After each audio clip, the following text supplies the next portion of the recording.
What is up, Mav fans and hoop heads? Hope your vibes are immaculate today. I'm AG, your host, CEO, director, manager, and all that. Welcome on into another episode of Mavs Rundown. Appreciate you for listening. And today, unfortunately, the Mavs fall on the second night of a back-to-back to the Charlotte Hornets. Not to them again, but on the second night of back-to-back, they lose to the Charlotte Hornets at Charlotte in a blowout fashion, 129 to 108. And this one, honestly, from the get-go, man, it's just this is one of those games where it's just not our night again. You know, last night we go against at least, Joel Embiid and James Harden, two superstars. And so you're kind of, I don't want to say expecting a loss, but, you're expecting a tough game. And if you lose, it is what it is. But now against the Charlotte Hornets, second night back-to-back, just come out. And honestly, they were hot from three. It's one of those games where they just shot the ball so well. There's nothing really we could do about it. Like, this game was over at the end of the third. Like, it was a wrap. And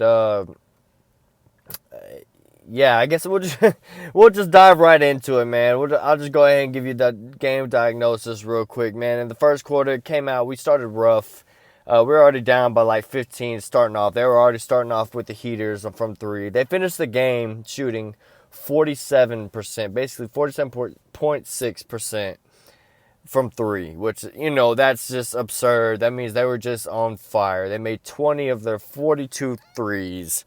Like, they were just, hitting everything. And it wasn't like they were just getting open shots. Like, that wasn't the Mavericks' problem tonight. They weren't just, giving up open looks by open look. They were, give credit to the Hornets. They were just making tough, contested shots that maybe normally you wouldn't see from the Hornets go down. And tonight was one of those nights where they were all just hitting. Everybody on their team was just killing it. And, as I said, we start the first quarter. Oh, and we start the game, tonight with no Reggie Bullock or Spencer Dinwiddie, which Spencer we already knew was going to be out. And Reggie was upgraded at one point to be a probable starter in this game. And then out of nowhere, right before the game, got downgraded to out. So no Reggie or Spencer tonight. So two role players missing, or, major role players, starters on our team missing. And this type of stuff kind of happens. And, so that happens. Luka tries to help get back in it. I will give credit first quarter. Marquise Chris had a great block on Oubre Jr., who, he tried to go and just yam it on Chris, and Chris was like, no, sir. And it was a great block. If you go back and watch the highlights and find it, man, it's something to at least look at. Glad to have him back. Hopefully he just, it's his second game back, so he's still trying to get his legs under him, still trying to get into the game. He finished tonight, obviously, with the blowout time. He got some more minutes, but 17 minutes tonight, 10 points, 9 rebounds. That's pretty good. 2 blocks, one of those blocks I just mentioned. So, him getting his feet wet, getting back, he's another big that we can actually use in the system, unlike, like a Boban or any of these other bigs. Or like even Porzingis that we had, Marquise Chris is a guy that can move around. He's 6'9", but athletic, big, so he can move and we can still run the same type of defensive scheme that we've been running. And and then in the second quarter, the Mavs, go on a nice little surge, especially with this bench unit. And I think Luka played like almost all the second quarter. It was the third quarter. He played almost all of. But second quarter, there was a surge, by the Mavs. Frank Ntilikina had a nice three that put us up 52-50 at one point. And then at that point, I didn't write down what time it was, but it was closer towards the end of the second. When he hits that three, probably like 6 minutes left. After that, Hornets go on an 11-0 run to finish the half off, and Kelly Oubre Jr. had 8 of those points. So, it's one of those games where he's just hot. He's hot. And I think Oubre Jr., he's one of those, versus Mav all-star where he, goes off against every time he plays us, he has somewhat of a nice game. And so, they were up at the half, 61-52. And, I stop here at halftime because I just got to say, this game was on NBA TV, so I had the analysis on at halftime. And listening to Channing Frye, I got to roast this dude. Like, what is he even watching? Why is he was a bench player and he's getting the role on TV? Like, nah, like I'm not feeling this. Like, I don't know if he's watching the same damn game we were, but his first game analysis of the game we were watching was fucking trash. It was poop emoji. It was shit. Like, he said we needed to make our layups in the second half when we were leading at the halftime 24-12 in point paints. So I don't think layups were the problem, Shannon.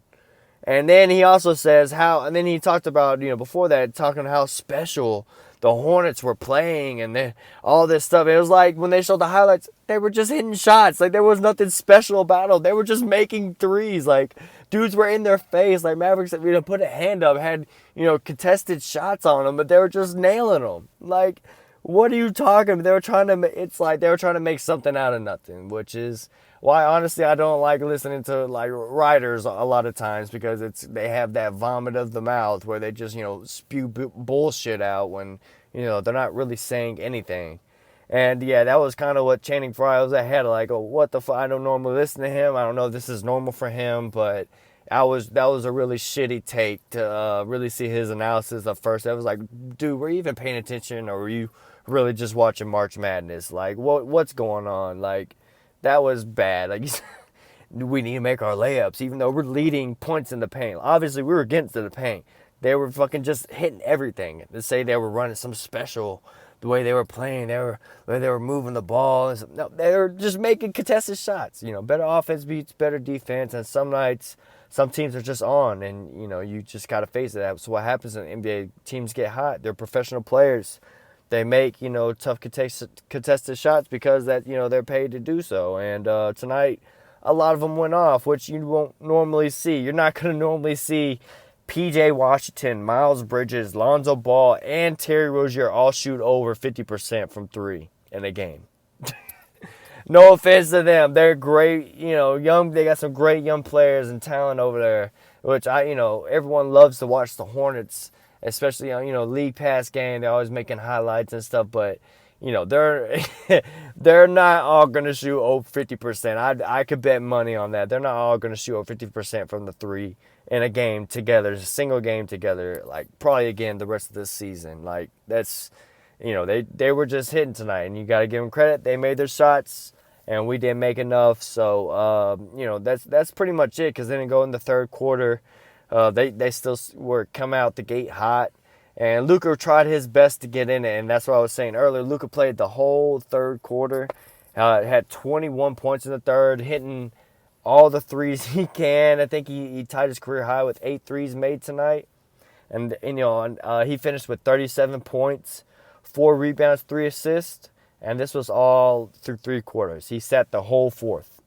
So if he played the fourth, he would have had another 40 piece easily if he would have just played 2 or 3 minutes in the fourth quarter, which I thought he was going to play, but since he had played the whole third, they were like, yeah, it's time to just rest up, regroup, regather, because, we do have some important games still coming up. So, it's kind of one of those, got to take this one to the chin too. Sometimes they come out, and teams like this, again, Mavericks they weren't playing horrible defense. They were still getting their hands up in these guys' faces, but, what can you do? Sometimes you put a hand, you have all 5 of your guys hands up in, someone's face, and sometimes they're still going to drain the shot. That's just, it is what it is. It's make or miss league, and that's what happens tonight. And, when a team finishes shooting almost 48% from three, props to them, give them the game, dust this one off, shake it off, and prepare for the next. It just unfortunate because it came after a back-to-back where we kind of felt like the same thing happened in Philly, but now in retrospect, it looks, looking back on it, it's kind of, you're going against 2 superstars, you're not really picked to win that game, so, kind of give that one away. We only lost by 10, but it wasn't that bad. We played good defense, solid defense. They just made jumpers, and then you look at tonight, they were just splashing jumpers again, so, just kind of ran into 2 teams which making their jump shots, which again in the NBA season, and every year this happens to every team. You go against teams that are just hot, and it's just unexpected L's. From when a team just gets so hot from three and makes starts making all their jump shots.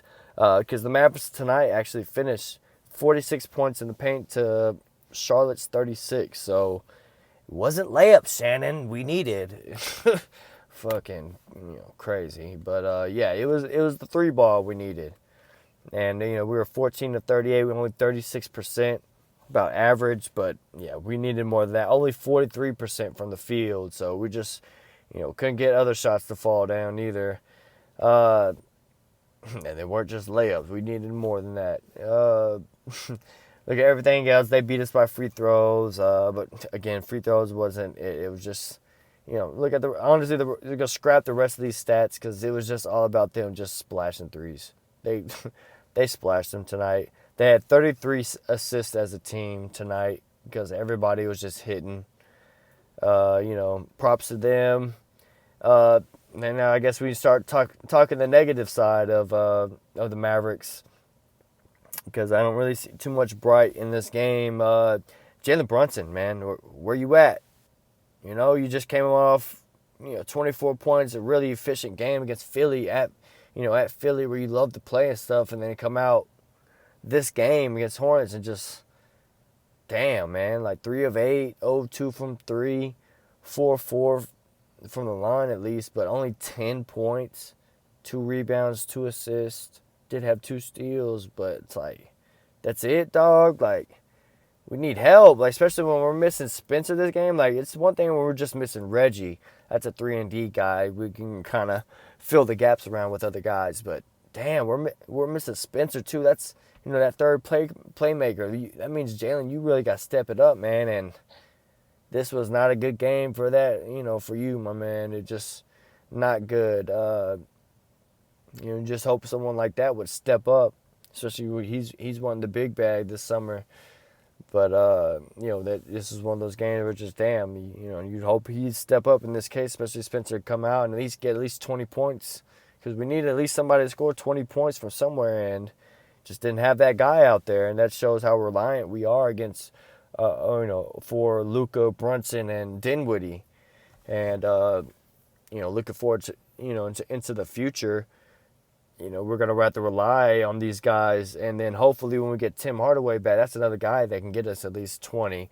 So then it looks a little bit better, but we gotta be fully healthy, because then it's like we can't rely just on one of these other guys, because we don't have another. This is why these guys aren't, they're not superstars, or even like, no offense, but like all-stars, because there's a consistency and level they got to reach, and these guys have to do it by committee. These guys are just solid players, and they just got to do it by committee with how we're built now around Luka, our lone superstar. And, yeah, man, just, sad game for him to come out and do that. Maxey hit a 3 in this game. That was good to see him continue shooting. Hopefully he shoots more. Dodo, all right. Dwight Powell, I don't even know. Bertans had a nice little 2-hand reverse dunk. Son Brown came in all right. Marquise Chris, again, I feel like he had, pretty solid minutes coming in. Hopefully we'll see more of him in the rotation. Bertans somehow fouled out. 12 minutes, he had 6 fouls. He fouled out. There were probably some of them were bullshit. And if not, some of them he's just aggressive, whatever. Nothing to take away from that. Trey Burke didn't show up, my man. Like, on a night where we're missing Spencer. Again, as I said, like, Jalen didn't step up. We need another guy to give us some, offensive scoring punch. And Trey Burke, you didn't show up, my man. You only had 2 of 11, 1 of 5 from 3.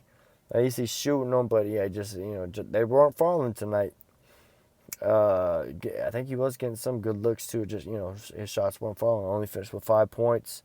Frank Ntilikina got in some minutes tonight. Excuse me. He finished. He had a 3. Again, as I said, that he'll put us up in the first half. That was big. But other than that, misses 2 other threes. Finished, he had 5 of 9 from the field. Finished with 12 points, 6 rebounds, 4 assists. So solid game from him. Hope maybe that means him getting a little bit more minutes. Because I do like I do like what he brings on the defensive end. Frank, it's just this offensive game that needs to come around, and hopefully that is starting to change, and he's gaining confidence in that area. Enough where we can keep him out there longer, because he does play good, solid defense when he's out there. It's just the offensive end where he gets kind of, kind of hurts us sometimes. And Josh Green, solid, 4-6, hit a 3, 1 of 2 3, 9 points, 3 rebounds, 2 assists, but just not enough. Just not enough. These guys, they tried. There wasn't enough points by committee, especially since nobody else stepped up. Like Jalen Brunson, scored 20, and everybody else didn't score enough. Only finished 108 points, as I said, and on a night where these guys are just hot from 3, and nobody on their team scored more than 23 points. But when they're shooting 47% from 3, 50% from the field, yeah, it's tough to win.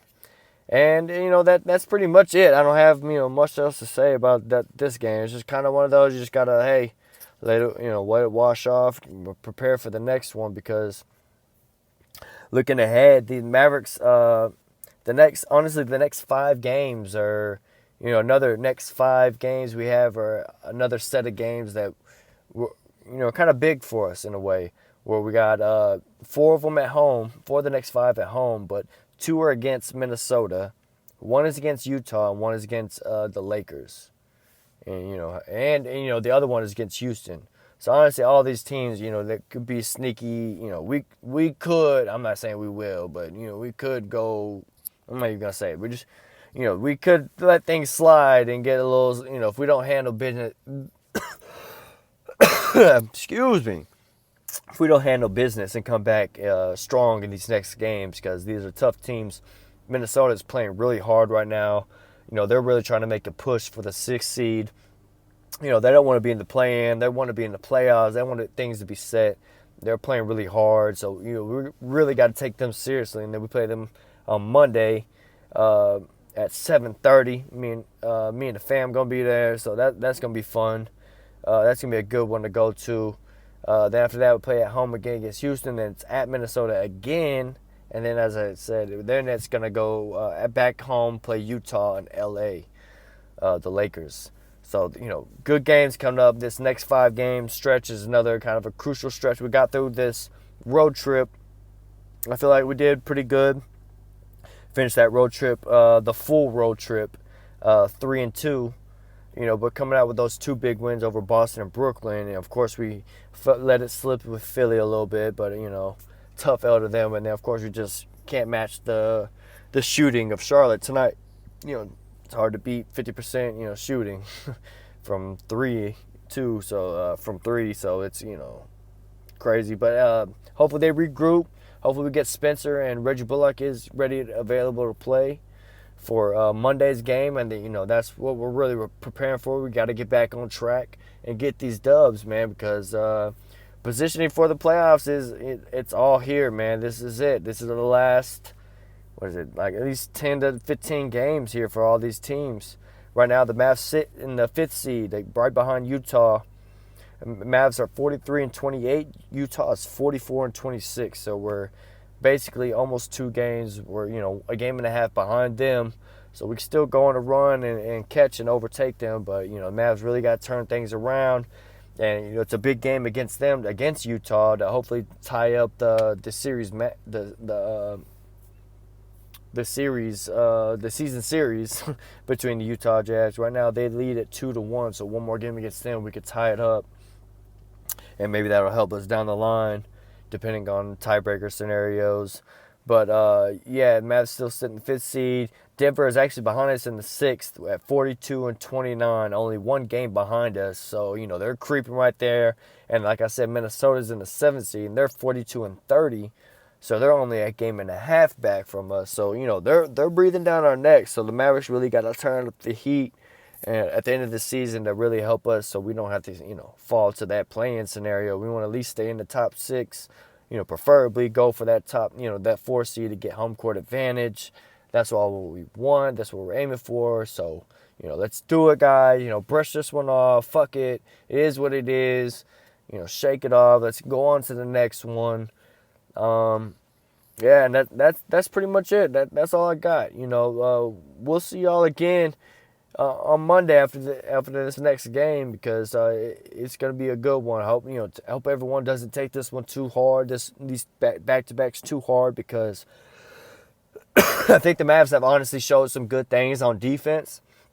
It was just, you're going against 2 superstars in Philly on, yesterday, and then tonight we're going against, just a hot shooting team in Charlotte, which, it's, what can you do against, teams that are just, shooting lights out. So, tough 2 L's, but hoping they can regroup and come back strong on fucking Monday and take care of business.